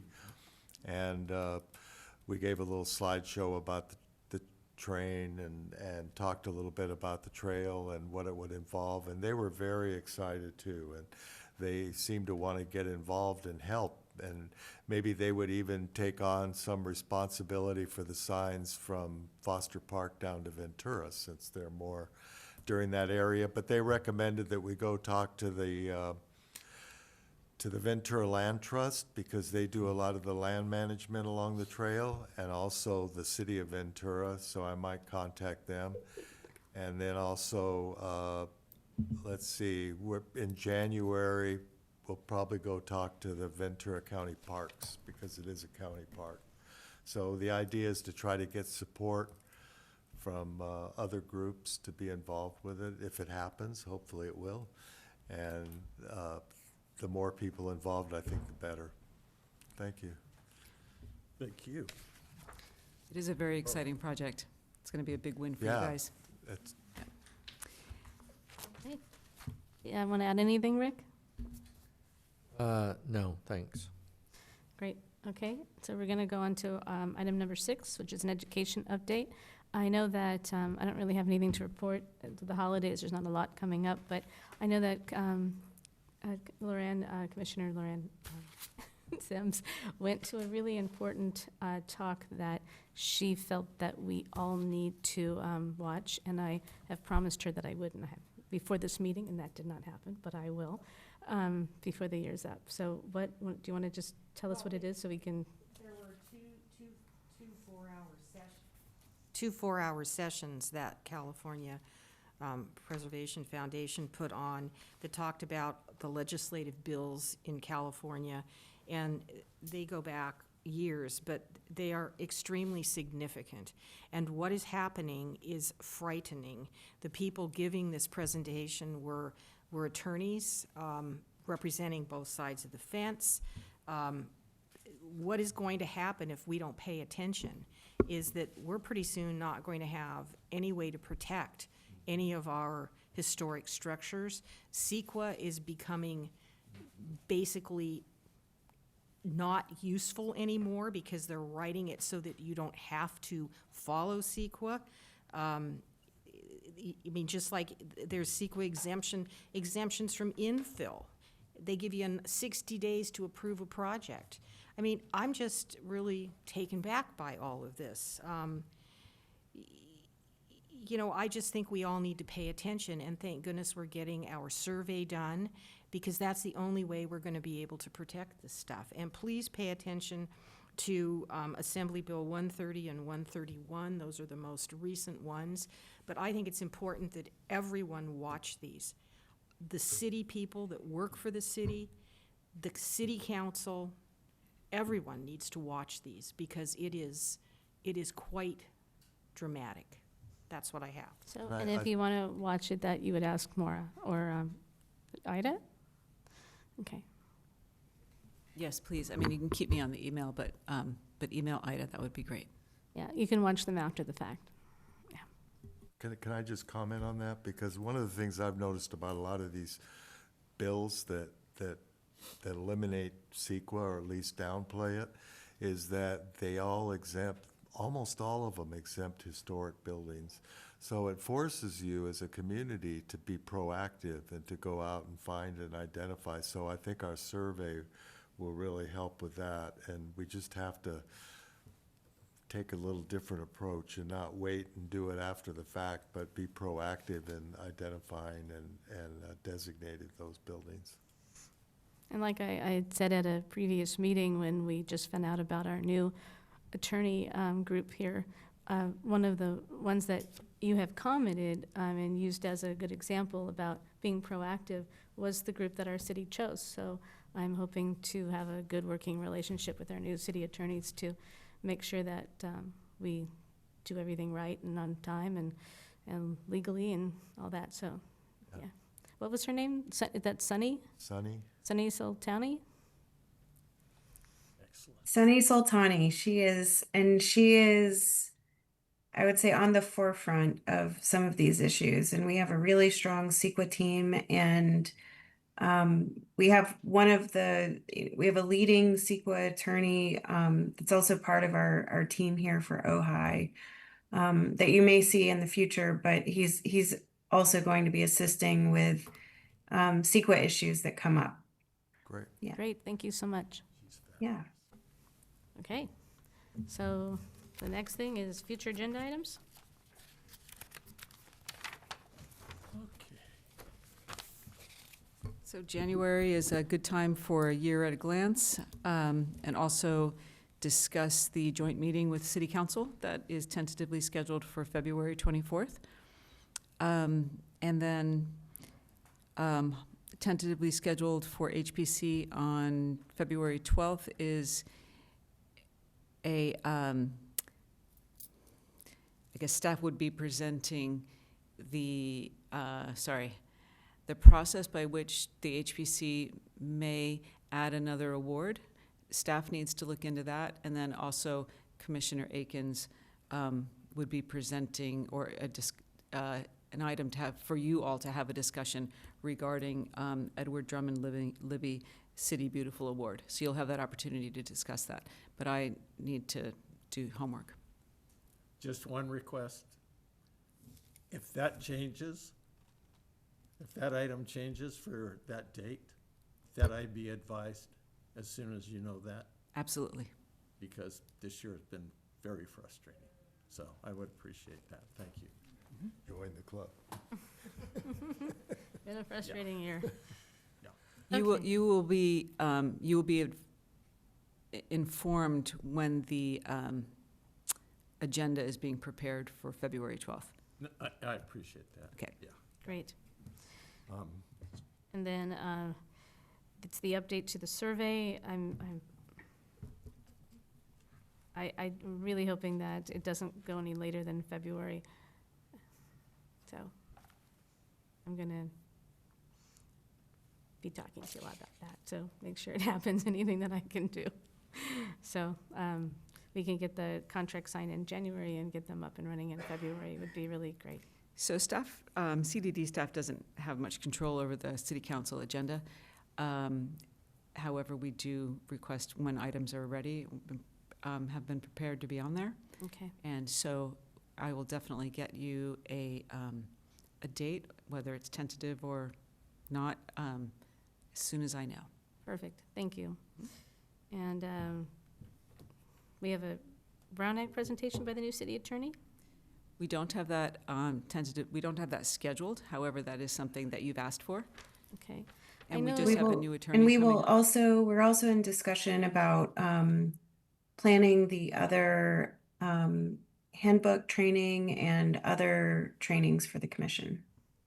So I was gonna talk about it in commissioner comments, but I'm gonna talk about it now. We have at the last council meeting, our new member was ratified. And her name is, she goes by Kate, her name is Catalina.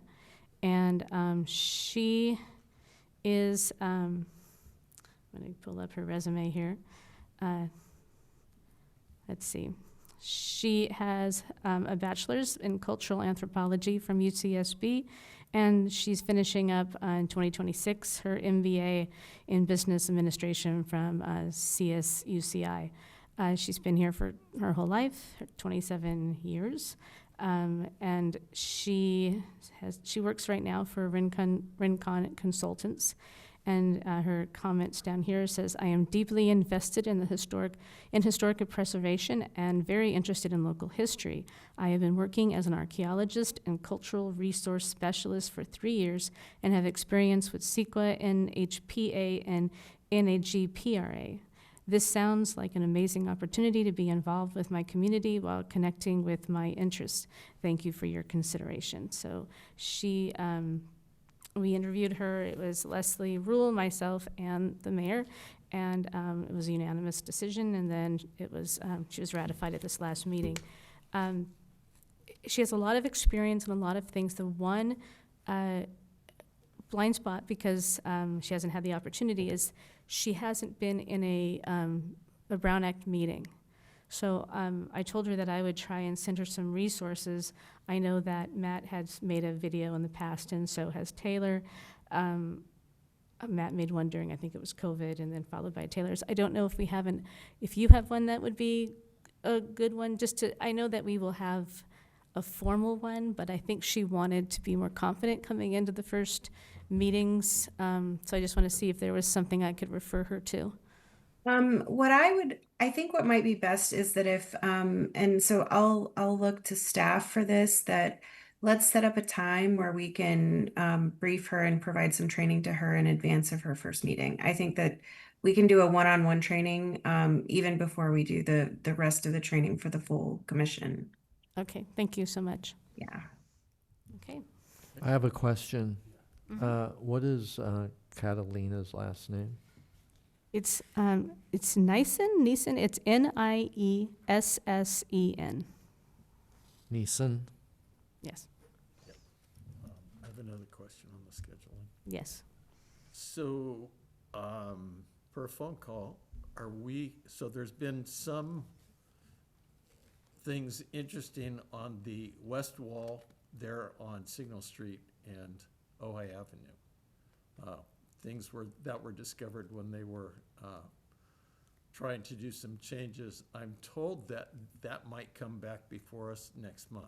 Right, so I can't talk about the project, it's not on the Oh, agenda. yeah, However, I was very if general. we get a submittal, it'll be on the soonest agenda. I mean, as soon as we don't have a submittal. Okay. All right. Yes. Regarding the agenda items, when are we going to be asked to submit a budget? To what? That's, it's, Oh, and it's time- and, July 1st is when the budget starts, so when did they start putting it together? What month? February, March? February, March? Yeah, we'll do that. For what? For the budget, for the annual budget. Yeah, I just, I had just started, and my recollection was that we suddenly were asked, what is your budget, what do you want? And I know we had talked briefly about some wishes, but I would love it if we could, as a commission, really think about a budget and be really very prepared for that question, so that when, 'cause I don't even know what money we have or what it is. I'm completely ignorant about our budget. So I'm hoping that in '26, we're all on board with our knowledge about what it is and what we can do with it. Can we put that on the March agenda? Because I would like to have our joint council meeting before we put our budget together.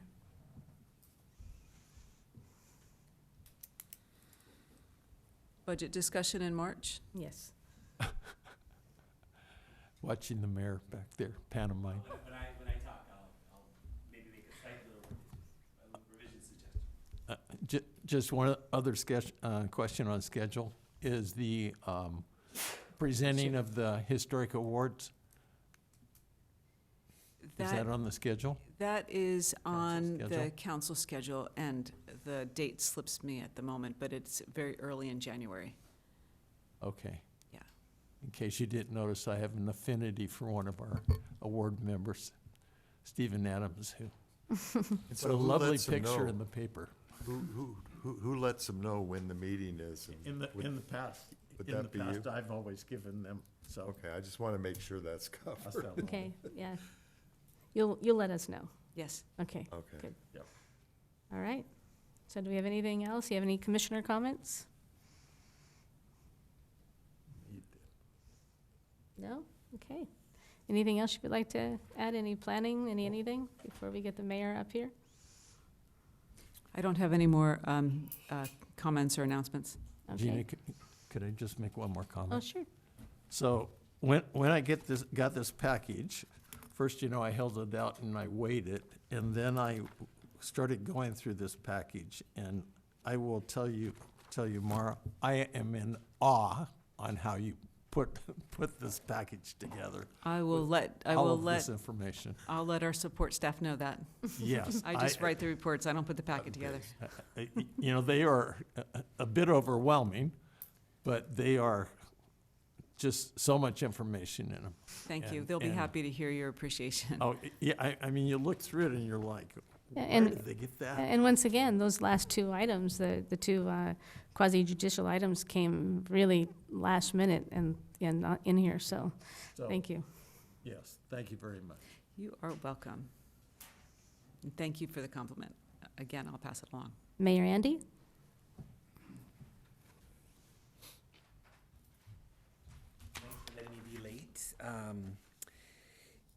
Actually, I think that timeline does work out. So basically, February, if we do have that joint session, right now it is tentative for February 24th. I think let's do what we can to keep that. And then March would be the finance staff and city manager review budgets with departments.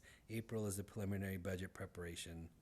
And it would be in June is when the council would review it. So that works. I think that works fine. So actually, Yeah, if the HPC wants to discuss the budget, then they should discuss it before March, because it sounds like that's when, I think you just said that's when the council's going to be talking to the directors? No, so in March is finance staff and city manager to review budgets with departments, staff departments.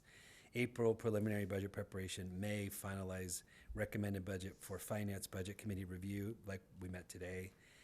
June is a budget review with the city council meeting, so in June. So I think that's Yeah, okay. I'd like to keep it in March because we need to know where our focus is going to be in February with council approval, so we know where our money should go. I think that's okay. Are you sensing something that's not? It just sounded like to me that the HPC may want to be discussing before staff is talking to the city council. Oh, but that's not March. That's later than March. It would be the staff departments would be basically departments here, like planning and so on. Okay, department budget. Sorry if I'm not being very clear. I I'm guess. sorry, I'm No, not that's either. okay. It's, the March would be that the finance staff and city manager review the department budgets, the staff department budgets, not the council. Okay, The council actually ends up voting in June, and that the budget review committee, it would review the preliminary budget in May.